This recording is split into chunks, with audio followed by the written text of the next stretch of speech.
সময় যে কীভাবে চলে যাচ্ছে বুঝতেই পারছি না। ছোট্ট বাবানটা দেখতে দেখতে আজ বড় হয়ে যাচ্ছে, হাঁটতেও শিখছে, 1 পা 2 পা করে হাঁটছে।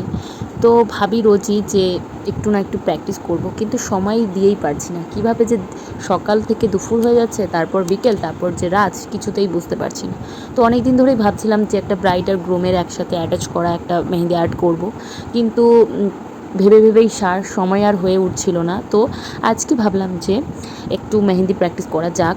তো ঝটপট বাবানকে ঘুম পাড়িয়ে দিয়েই আমি বসে পড়লাম।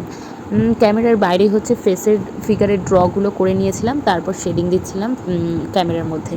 তো তোমরা দেখে জানিও যে কেমন হয়েছে এই ব্রাইড আর গ্রুমের একসাথে। আর তোমরা যদি তোমাদের স্পেশাল দিনটায় আমার কাছ থেকে মেহেন্দি পড়তে চাও, তাহলে আমার সাথে কন্ট্যাক্ট করতে পারো। আর আমার নেক্সট ক্লাস শুরু হতে চলেছে খুবই তাড়াতাড়ি, তো আমার সাথে কন্ট্যাক্ট করে নিতে পারো তোমরা। ক্লাসের ডিটেলস আমি জানিয়ে দেবো। আর আজকের আর্টটা কেমন হচ্ছে সেটা জানাতে ভুলবে না।